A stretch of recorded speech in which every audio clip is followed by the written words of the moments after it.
and Prestige and all of you for being here. And I think this is such an important topic that we're talking about tonight, the power of relationships. And I feel so privileged to be sitting here with one of my heroes in Hong Kong, Patricia. The feeling goes both ways. Yeah. I am so excited to share the stage with you. Yeah. So, Patricia, tell me, I know you do incredible work in Hong Kong, and I want to know, why is relationship important in your work? What role does relationship play in the work that you do? I think for me, the ability to relate to other human beings and put yourself in their shoes is the very foundations of me doing what I do, which is,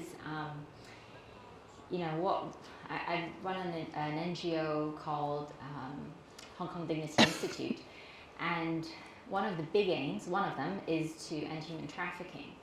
And what started is just me feeling just the extreme hopelessness of people who are forced to pole dance in clubs against their will, children forced to do that.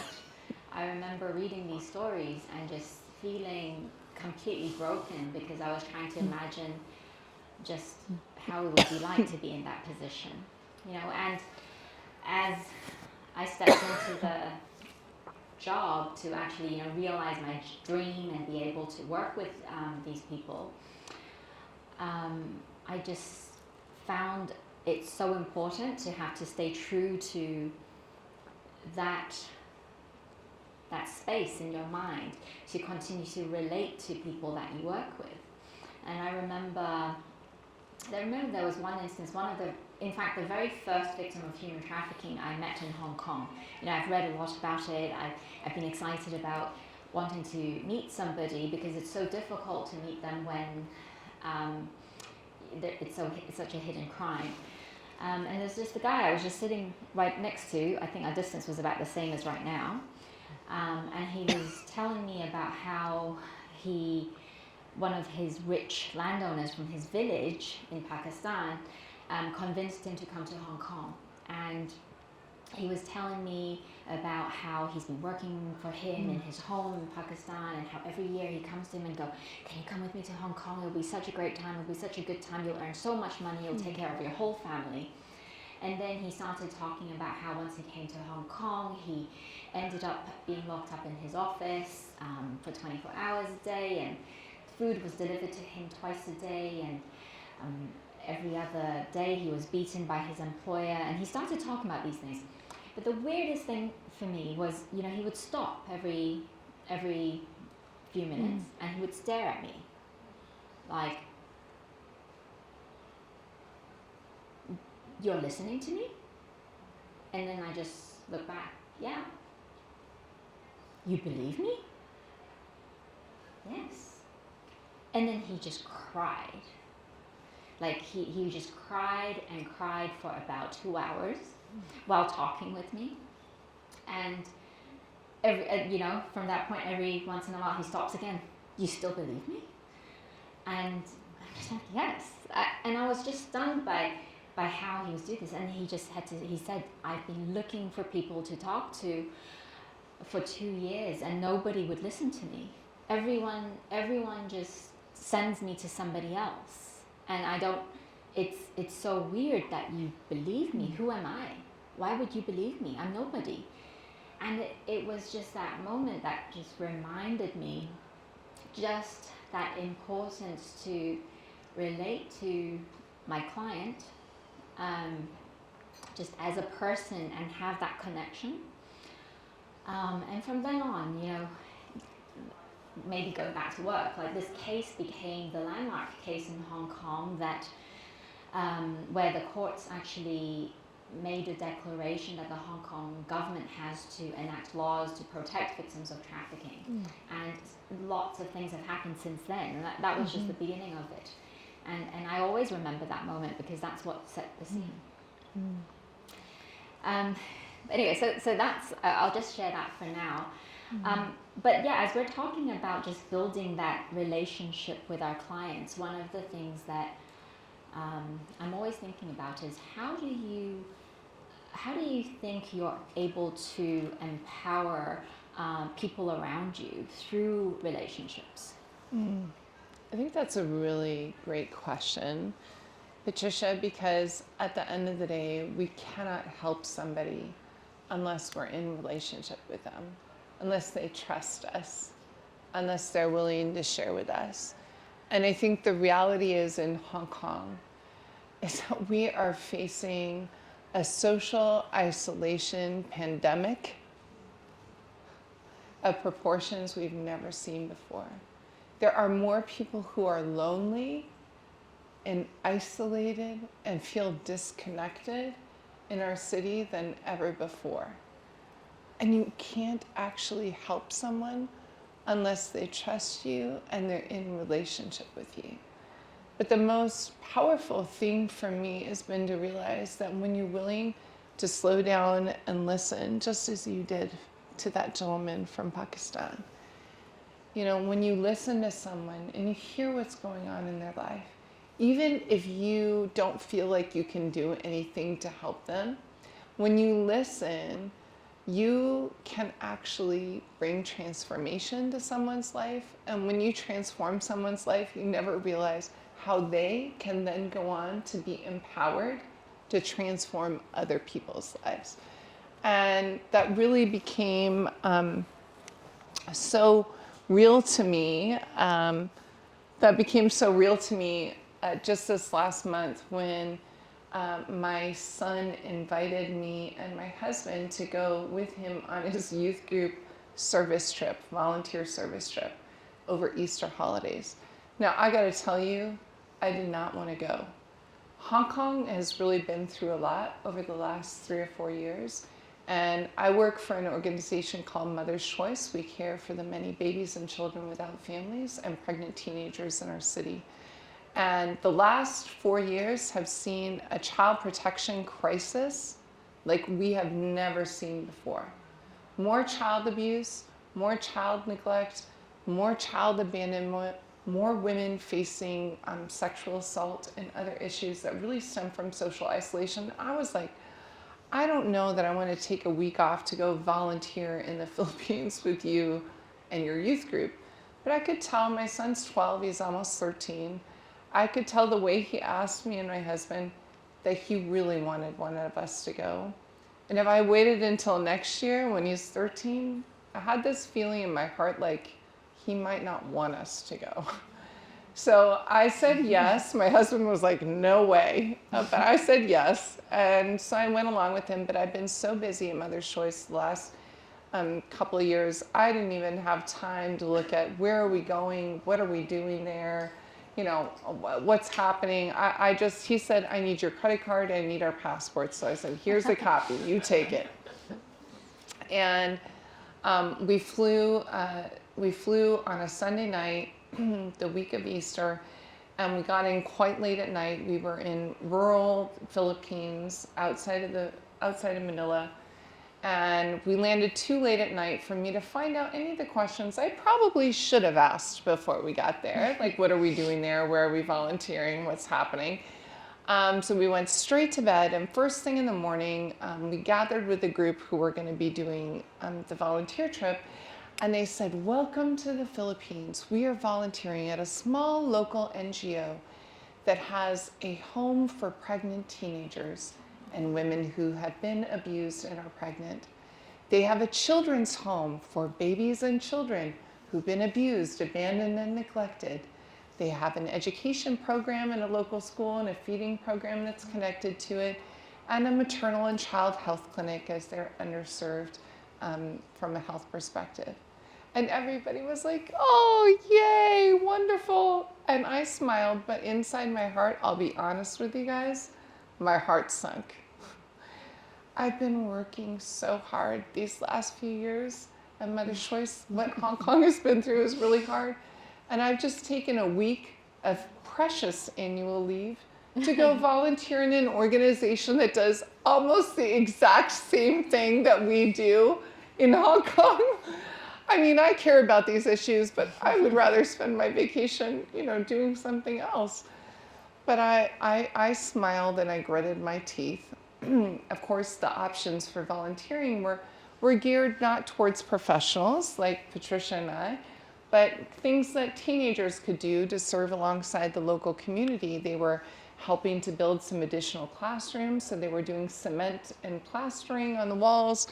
They were painting the children's home nursery. They were laying sod for a garden at the older children's home.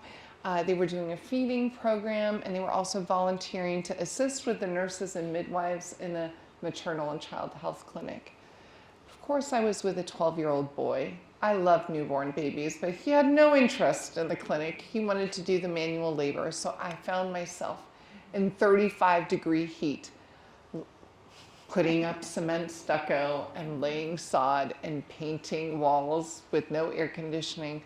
And I had a smile on my face, but inside I was grumbling. Why are we doing this? Why are we doing this? Does our help, does our getting to know these people really make a difference? And I'm so burned out from what's happening in Hong Kong. Should we really be doing this? What a waste of our time.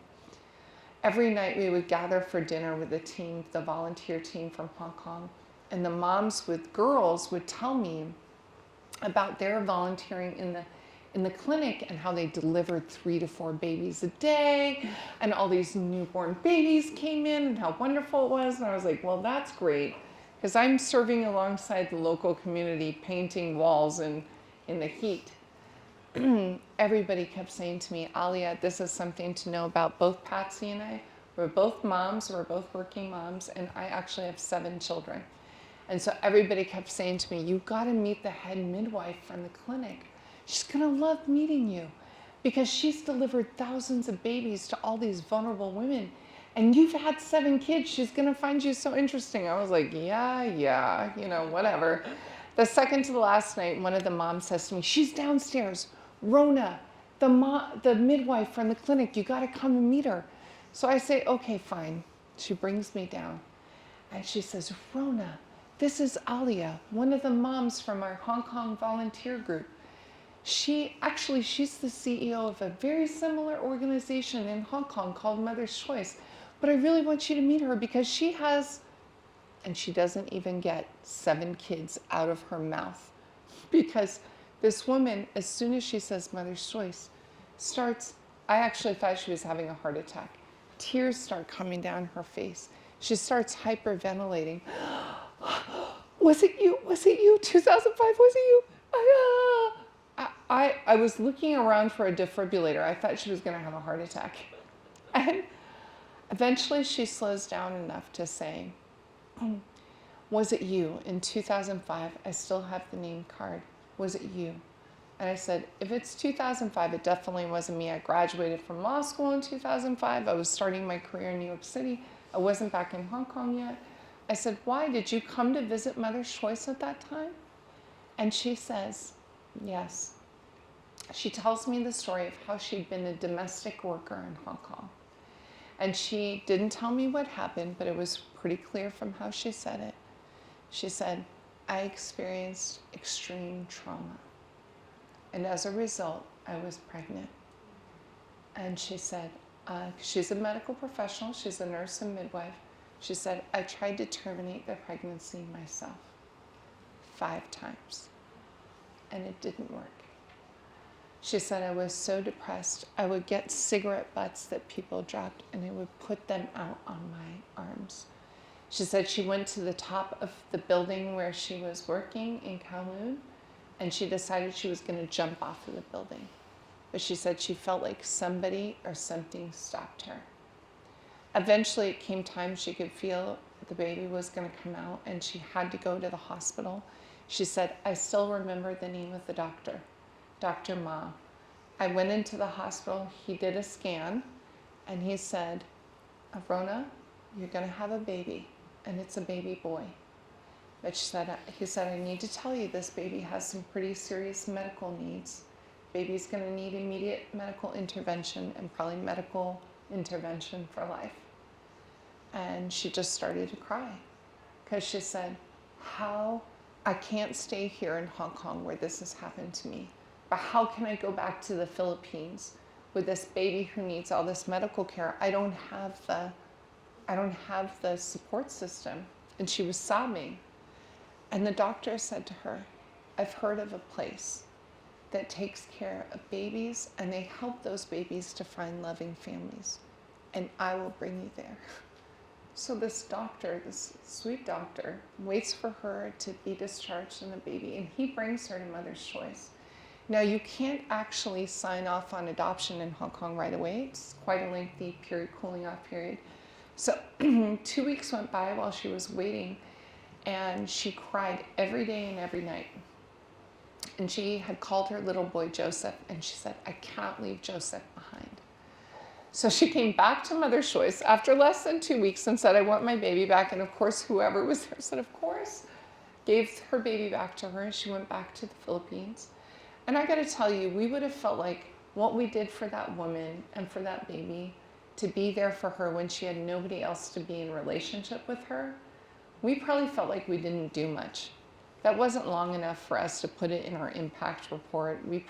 She wasn't our client. We only took care of the baby for 2 weeks. We gave it back. It didn't make any difference, right? Being there for somebody who has nobody else doesn't make any difference. But this woman told me that was 2005, the same year that the NGO, small NGO I was volunteering at with my 12-year-old son, the same year that NGO was founded. And she decided to become their head midwife. And she said, I've worked in their clinic for 18 years. My son Joseph is 18 years old now. And I have delivered 4,000 babies from pregnant teenagers and women who've been through trauma, the same as I have. And it was a reminder to me that we're in relationship, when we choose to be in relationship with somebody who's suffering, who's vulnerable, who's alone, we're not just empowering them, but we're actually empowering them to be able to empower other people in the future.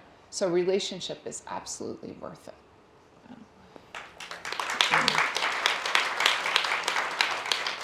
But I want to be honest with you guys, because Patricia told you at a very high level some of the really challenging work that she has to do at the Dignity Institute, supporting people who have really been through things we cannot even imagine.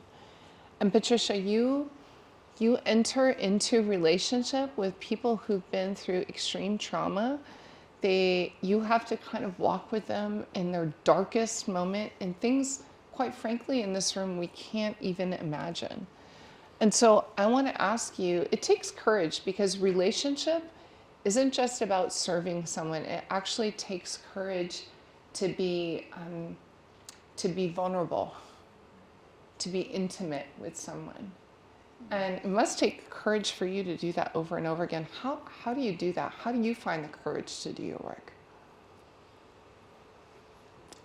I think for me, you can't do your work without being real, without being vulnerable.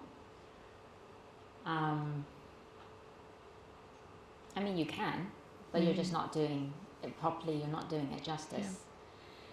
And so I feel like I'm going in cycles, you know. We, on a daily basis, we're listening to stories about why I had to flee from my country, the disasters that happened at home, how my family's been killed, they've been murdered before me, how they had to, do sex work, be forced into a room and be managed by men that would not let them go. You're hearing these things and you become desensitized. And every once in a while, every time I meet a client, I have to tell myself to just get into that place where I shake off this wall that I have and try to be human, be soft, and go in and meet that person. And only then will they actually see me as a person, see me caring about them and be able to relay their stories to me. So it's not just about, you know, caring or loving. It's that without that, you can't actually do your job properly. And so it's just the realization, really, at the end of the day, that in order to achieve what you set out to do, which is to end human trafficking, to be there for those who are completely lost, to be there for people who can't go back to their countries because they need your help to save their lives in Hong Kong. To do that properly, you must break yourself all the time, listen to their stories. And I think that requires you to have that courage to constantly be broken. But what I think it's a funny thing, right, when you say that you have to be broken, because it almost sounds like a weak thing, like you're not strong enough. But actually it's that realization that you are only able to be effective and powerful at what you do when you're able to do that. Does that make sense? Yeah. And I think that's why I realized that, yeah, it's bloody difficult to to be vulnerable and have relationships, but you got to do it. It's the only reason why you do what you do. So like, don't even bother otherwise, right? But anyways, how about you? I mean, it blows me away that every time you pick up your mic, I cry. It's so annoying. But yeah, like every time you share these stories, I feel the pain in the people that you're talking about, you know, like, and I think that as I hear you talk, you feel the pain. How do you do that? How do you bring yourself to feel that all the time? That's a tough question, but I think the reality is every single one of us has experienced pain, and the pain that comes from loneliness and isolation. And I think what gives me courage to keep doing the work that I do, and the 900 people who volunteer their time at Mother's Choice every month to do the work that we do together, is because I recognize I have that same deep need that all of our clients do. And I think that became the most real to me, that I needed relationship, that I needed people to come alongside me.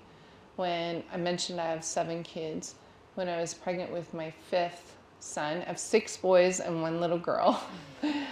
That's the real courage. But when I was pregnant with my 5th son, I was extremely unwell. I actually had a severe allergic reaction that was unrelated to the pregnancy in my first trimester. And because of the allergic reaction, there's mostly women in the room, so I'll just use female language. I had a placental abruption, and I nearly bled to death. And they did not think that the baby was going to make it. They were really just focused on keeping me alive.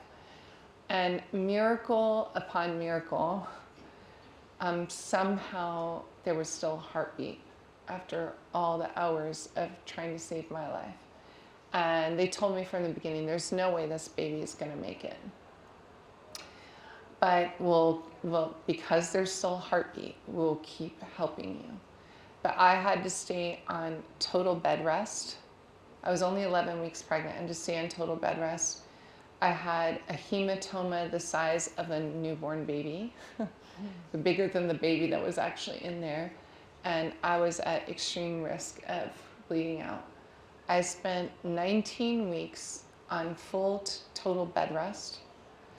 I was hospitalized 9 times, spending an average of at least a week or 2 in the hospital every time.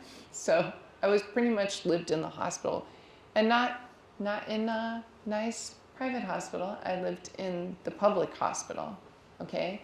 Which is, I gotta tell you, we need to be very grateful in Hong Kong. We have an incredible public healthcare system. They will save your life. But there's no towels, there's no food, there's no cups, there's nobody's going to hold your hand, right?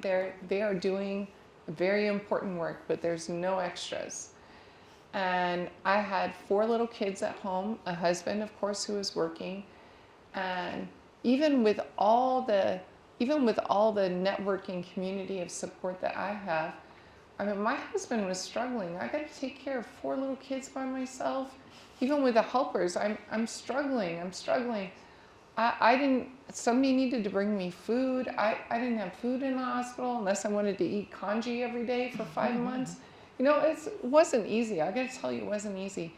And there were strangers in this, there's people in this room actually that came and helped me, that took my kids out, that gave my husband and helper a break. There were people who brought me food in the hospital that I didn't even know. And that was just the lowest time for me emotionally. I felt so depressed. I felt so scared. There were people who came out of the woodwork to help me.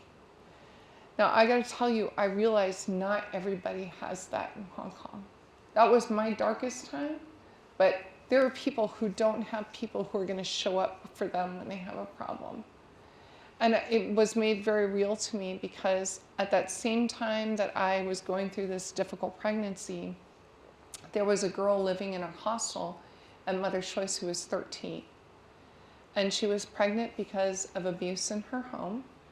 And her age plus the complications of her pregnancy meant that it was a medically challenging pregnancy.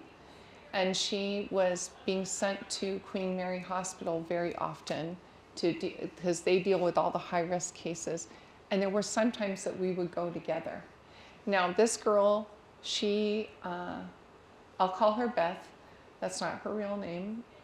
Beth needed a lot of medical intervention at the same time I did. And she did not speak any English, and my Cantonese is very poor. But we somehow had a connection with each other. And in the end, I ended up keeping the baby in miraculously until 30 weeks, and I delivered. That's very premature, but it was a miracle considering.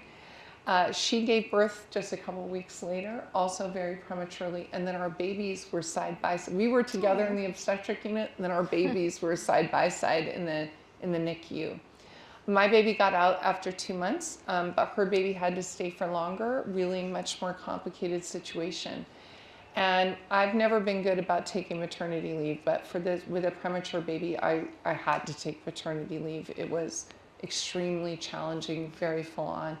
When I came back, the first day I came back to the office, I wanted to know, how is Beth and how is Beth's baby?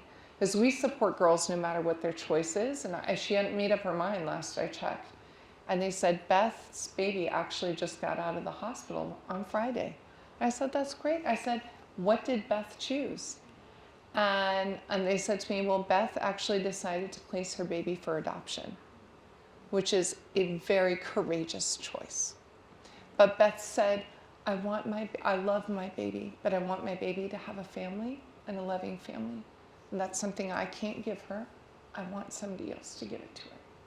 And I said, well, did the baby go to our child care home or to a foster care family? Because it can't be adopted right away. As you remember, I told you about Rona's son. And they said, the baby's gone to one of our foster families. I said, that's great. And I said, but how did it go getting discharged from the hospital? Because in this case, there would have been police officers because of care protection orders, the hospital administrators, doctors, nurses, and sometimes people are kind and relational, and sometimes people are very judgmental and not relational. And people can treat our pregnant girls at Mother's Choice like they're criminals. I'm sure you get the same in your work, Patricia. Almost like it's their fault, But I tell you, it wasn't Beth's fault what happened to her. And I said, how did it go? How did they treat her? Because getting discharged from the NICU is quite a complicated process, and she would have had to be there to sign off to give over to the foster worker. Said to me, Alia was amazing. She said there was 2 police officers, one for the baby, one for the girl, 2 government social workers, our social workers from Mother's Choice, the hospital administrators, the doctors, the nurses, And the most senior police officer, the madam, told everybody to leave the room so that this girl could say goodbye to her baby. So you can imagine being 13, you've just delivered, and now you're saying goodbye to your baby forever. She's never going to see her again. And she gave the space for her to say goodbye and to give the baby herself to the foster parents. And I said, that's amazing, because even for me, it was kind of a traumatic experience. I can't even imagine for this girl. I said, I hope that you said thank you to this police officer. And she said to me, you know, Alia, I went to say thank you to the madam. I said, thank you. You made, after everybody left, you made what could have been the most painful experience really very special. You were very respectful. That was incredible. You really understood the relationships. Thank you. And the police officer said, no. And the police officer, probably my age, in her early 40s, she said, don't say thank you to me. It's I who says thank you to you. And my social worker says, why are you thanking me? And she said, because 25 years ago, I was a teenager and I fell pregnant. And my parents kicked me out of our house and I had nowhere to go. And she said, somebody brought me to Mother's Choice and you welcomed me in. You were kind to me. You were loving to me. You welcomed me in with relationship. And she said, because of what you did for me, that changed my life. She said she actually married her high school boyfriend. They ended up having 2 more children after that. But she said, I became a police officer because I want to help people the way that you help me. So what gives me courage is knowing that when we enter into relationship with people, now just like I told you the story of Rona, like we all need it. You need it, I need it, we all have problems. But when we enter into relationship with people, it makes a difference, and it makes a difference in a way that multiplies far beyond the way that we'll ever see.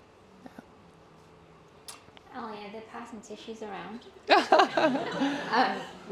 Anyone else need it? Well, look, I think that, thank you for sharing that. I think that in many ways, a lot of the things that we talked about, although it may be so specific to our experiences and the work that we do, but I think we really believe that no matter what we do, it's the same thing. It's this relationship that transforms the atmosphere around us, every work that we do. So I hope that you find this applicable in your situations, and I suppose that's what we'll share for this session. Thank you.